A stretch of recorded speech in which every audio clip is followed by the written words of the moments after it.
I pray you forgive her. Oh, no, I say do not. And what, shall your people go straight home? Yes, sir. But be ready in case I call. I do not know what sudden chance may befall. No, do not off your harnessers. I do you advise, well, at least not for this fortnight in any wise, for at least an hour when ye think all least, why our master's appetite to fight will be best. But soft, here ye go, of one at Custis's house. Soft, what wilt thou do? Why, once I discharge my arquebus, and then have one with my heartsease with a pot gun.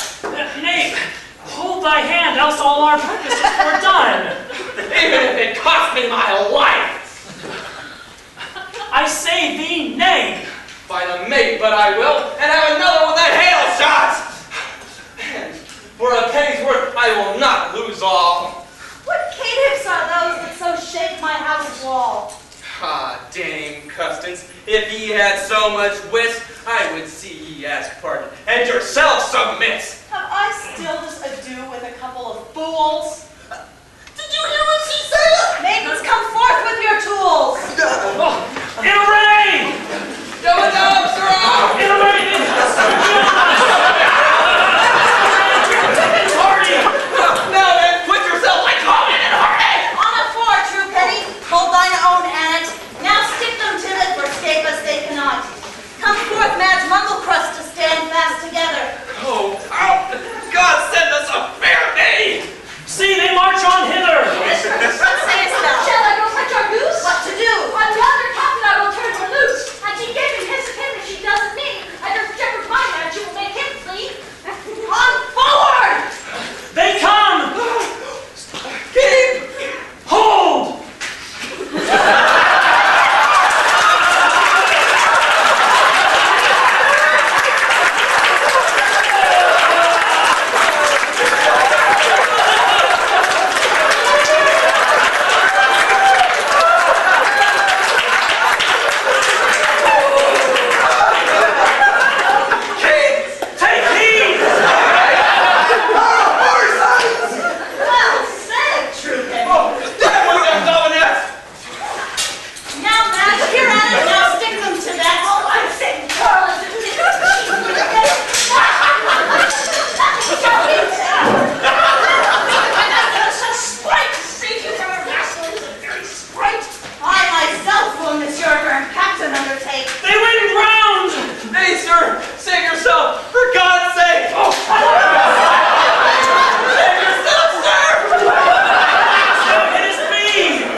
Now, Dame Custance, for saving your life,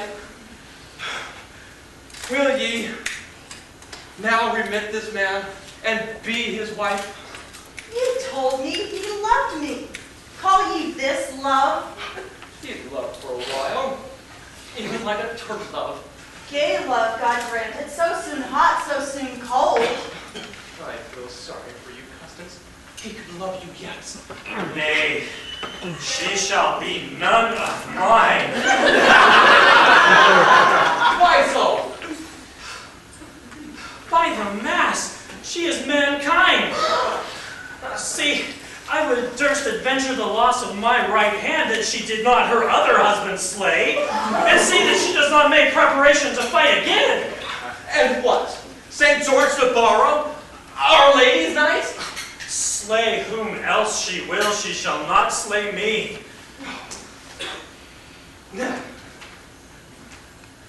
How then? Rather than to be slain, I will flee.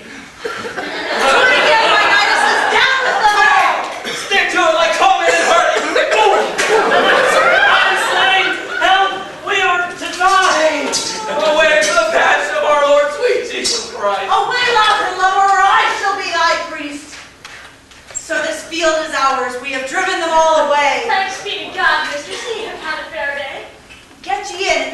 yourself some good cheer. We go! Ah, sirs, what a field we have had here. Oh, friend Tristram, I pray you with me to be a witness. Dame Custis, I shall depose for your honesty.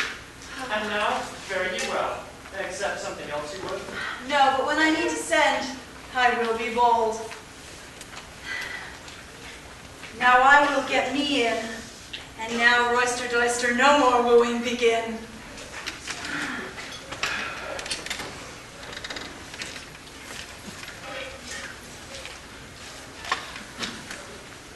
Send Shrewsbury, my trusty man. Now advise thee well, and see that no false surmises thou may tell. Was there such ado about Custance of a truth? To report what I heard and saw to me as Ruth, but by both my duty, name, and property, warneth me to show you fidelity. I pray that the matter is no worse, but their claim to her he thought was very large, for with rings and letters and tokens they did her charge, which when I heard and saw I would none to you bring. No, they say, Bernie. I allow thee in that thing. Ah, sir, now I see the truth in the proverb old. All things that shineth is not climbed by pure gold. If any do live a woman of honesty, I would have sworn that Christian customs had been she. Though I have served to you true and faithful, I do not distrust your wife as spouse, but examine the matter, and if ye shall find it all well, do not to me for my words unkind. I shall do that as right as I see cause why. But here cometh Custance forth. We shall know by and by. I come forth to see and hearken for news good. For now is the time of likelihood that Gavin Goodluck, by the sayings of Shrewsbury, would be at home. And lo, yond I see him white Gavin Goodluck, the only hope of my life. Welcome home and kiss me, your true spouse wife. Nay, soft Dame Custance. I must first by your license see whether all things be clear in your conscience. I hear of your doings to me very strange. What, fear you that my faith towards you should change? I must needs mistrust you be elsewhere entangled. For I hear certain men with you have wrangled about promise of marriage by you to them made. Could any man's report your mind therein persuade? Well, you must therein declare yourself to stand clear. Else I and you, Dame Custance, may not join this year. Then would I were dead and fair laid in my grave. Ah, sure, is this the honesty that ye have, to hearten me by your report, not knowing the thing? Well, if ye be honest, my words can hurt you nothing, but what I heard and saw I must not report. Oh, Lord, help poor widows, all void of comfort. Truly, most dear spouse, naught was done but for pastance. But such kind of sporting is homely dalliance. If ye knew the truth, sir, you would take all in good part. By your leave, I am not half well skilled in that art. Why, Tristram Trusty, sir, your true and faithful friend, was privy to both the beginning and the end. Let him be a witness, and for me testify. I will the more credit that he shall verify. And because I will know the truth even as it is, I will to him myself and know all without miss. Come on, Sim Shrewsbury, that before my friend them is about the same words which thou didst to me say. Oh, Lord, how necessary it is nowadays that each person live uprightly all manner of ways. For never let so little a gap be open, but be sure of this, the worst shall be spoken. How innocent stand I in this for deed or thought, but see what mischief towards me it hath wrought. But thou, Lord, knowest all folks' thoughts and eke intents, and thou art the deliverer of all innocence. Thou didst help the adulteress that she might be amended. Much more then, Lord, help that never ill intended. Thou didst help Susanna, wrongfully accused. No less dost thou see, Lord, how I am abused. Thou didst help Hester when she should have died. Help then, O Lord, that my truth may be tried. Yet, if Gavin Goodluck with Tristram Trusty speak, I trust if he'll report the force shall be but weak.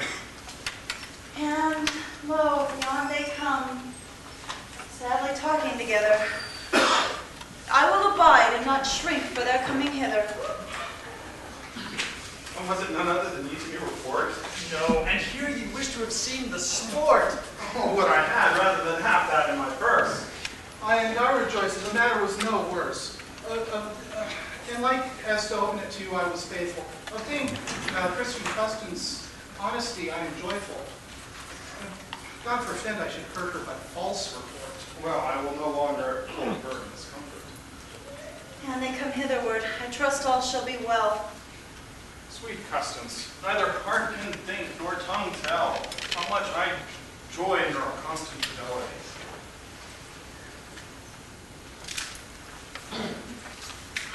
God, Come want me now. to no longer continue in life, and I shall toward you continue in good one. Well, now, to make for this some part of amends, I shall desire first you, and then such of our friends as to you seem best, to sup at home with me, where at your flock field we shall not be married. And I beseech you, my lady, do not me reprieve. I did a true man's part, not wishing you grief. Though hasty reports through surmises growing may of poor innocence be utter overthrown. Because to thy master thou hast a true heart, and I know mine one truth, I forgive thee for my part. Go we all to my house, but this jeer no more. Go prepare all things, in truth. Yes, run for it. I go. But who cometh beyond? Matthew Mary Green. Oh, Roister Doister. Through his best cheek. Roister Doister self, pure words with him too. Surely something there is with us they have to do. God, it's Matthew Gavin's good life, to whom lieth my message. I will pursue him after his long voyage, and then make all things right concerning your behalf. Yea, for the passion of God. Hence out of sight, ye cap, until I have spoken with him. Then I will use best. In God's name. Ah. Gavin, good luck. Well met. And from your long voyage, let me bid you right welcome home. Why, thank you.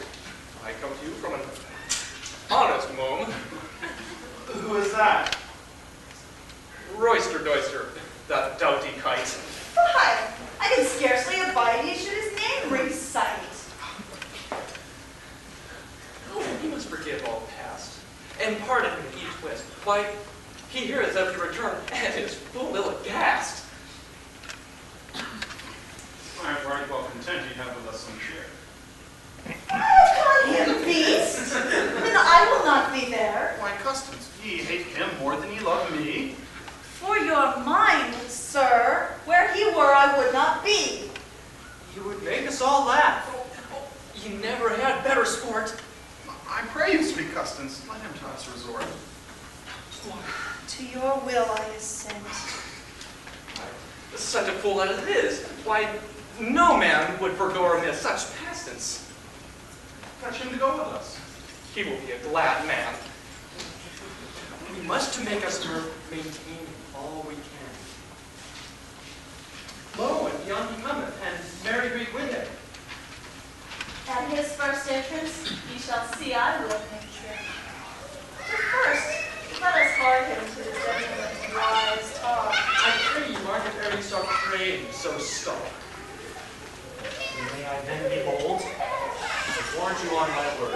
They say they shall be sick, but be at your board. Said they so indeed? They were not angry? Yea, at first, that made strange.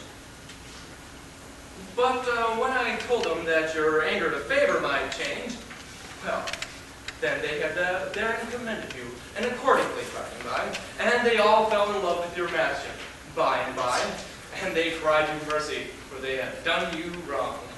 Why, no man, nor woman, nor child can hate me for long.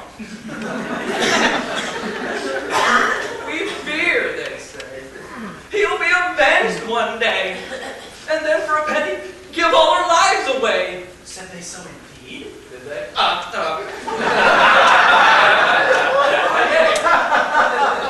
Why, even in one voice, he will forgive all, I said. Oh, how they did rejoice.